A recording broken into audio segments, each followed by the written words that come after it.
Hi everybody, it's Mike from Here the Watchman. On today's morning report for the Watchman's Report, we just want to take a look at what's going on out there with the Hanford nuclear disaster or emergency. Now yesterday it was hot news. Everybody was talking about it. It was all over the internet. You had no trouble finding anything. This morning I wanted to do some research and follow up on what's happening now. And you know what I found? Nothing. Only one report.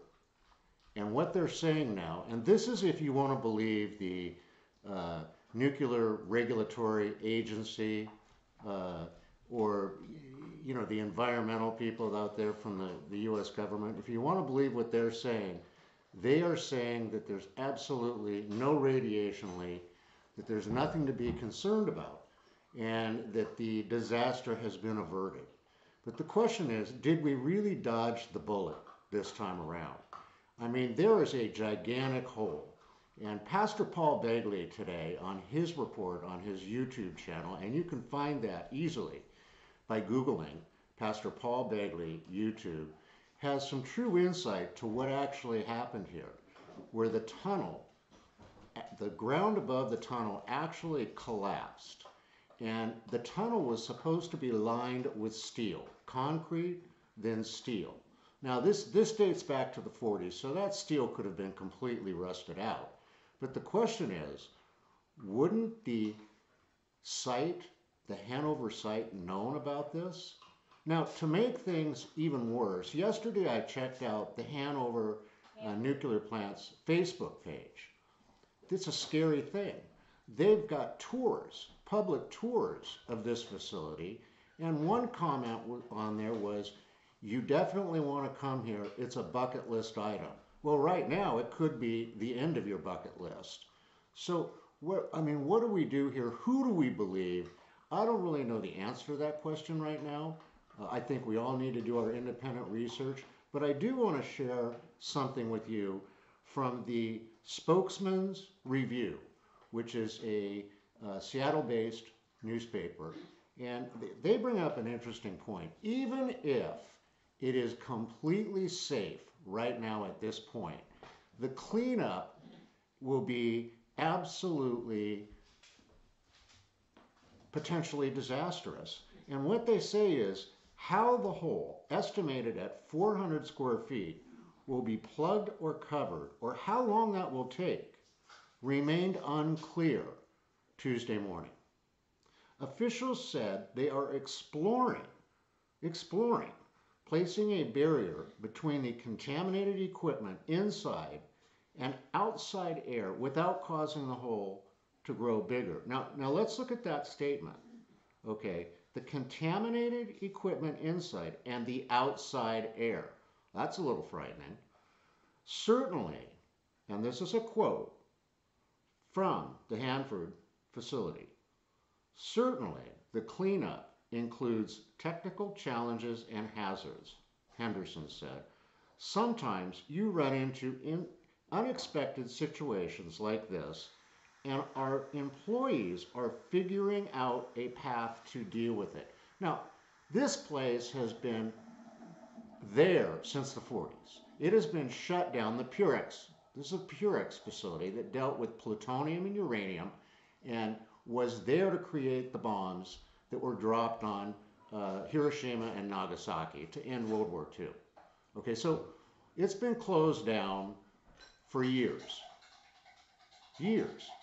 And they don't have a plan in place for something like this. To make things worse, they say that what probably caused this to happen was that there was some road construction going on up there, and that the vibration from the road construction caused the tunnel to collapse. Now, if you look at the aerial photographs of this facility, I mean, it's in the middle of nowhere. I mean, it's a gigantic facility. I forget what it is, like 500, it's huge. And, it just makes you question what's going on, what's really going on up there. So I don't think it's time for us to put our guards down just yet. I think that we need to look at this. I mean, the Energy Department is the one behind this. They're saying like everything's okay. Don't worry about it. We've got this under control. I don't know. I'm not just buying that at face value. It's up to you. If you want to buy that at face value, that's great. But I suggest you dig in deeper. Look around on the internet. You're going to have a hard time. You'll find some of us YouTubers talking about it. But again, visit Pastor Paul Begley's YouTube channel today. He's got some great graphics, things that I'm not capable of doing. I'm just not that technically advanced yet here on the Watchmen's Report. But it's something to think about, folks. So, you know, the old saying used to be question authority. Well, this is a good time to question what's going on. I mean, you can either be a part of the sheeple or you can be a part of the people. It's your choice. I choose to be a part of the people who are going to ask the questions and find out the answers that we need to know. Now, on another topic, a follow-up from yesterday's Watchmen's Report about the airline industry and the chaos that broke out in Fort Lauderdale.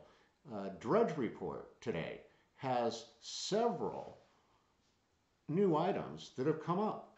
I mean, there was a mass brawl that broke out on a Southwest Airlines jet that landed in Oakland between two passengers, and other passengers tried to break it up. It was a melee on the plane. I mean, you're stuck in a box can, and it's like having Muhammad Ali and Foreman in the ring right there in your plane. It was awful to watch. And that again is on the Drudge Report. Also on the Drudge Report, a United Airlines flight attendant would not let a woman who had bladder problems get out of her seat to use the restroom because there was turbulence in the air, and instead, if you can believe this, instead handed this woman a cup to urinate in. Now, I don't know about you, but number one, when I have to, you know, use the restroom like that, it's going to take more than one cup. And what if you were sitting next to this woman? I mean, you know, I just can't believe the insensitive nature right now that's created out there in the airlines industry. I mean, it's frightening. Another person tried to take a picture of a ticketing agent, and as a result of that, the ticketing agent canceled their ticket. So I don't know what's going on out there. I really don't, but I know these are all things that we need to look at and question, and we're going to all try and get to the bottom of this, but it's going to take some time. Today on the Watchmen's Report, we have a great lineup. We're going to have Josh Tolley from the Josh Tolley Show on here in a little bit to talk about his show and talk about some of the other things he's doing. We're going to have Mark Sutherland, who is our correspondent on the other side of the pond, the watchman on the other side of the pond, come on to talk to us about what the effects are in England from France's elections and the entire EU. So that should be an interesting discussion. We also have on our Canadian correspondents, Brad and Audrey, to talk further about what's going on up there with the whole Muslim agenda. After that, we are going to have Watchman Alexander on to talk about some exciting topics, some of his books, and really dig into the biblical terms of what are happening today. So we hope to see you later this afternoon. God bless in each and every one of you. Until we see you again, really think about this. Do you want to be part of the sheeple or part of the people? God bless you. Have a wonderful afternoon.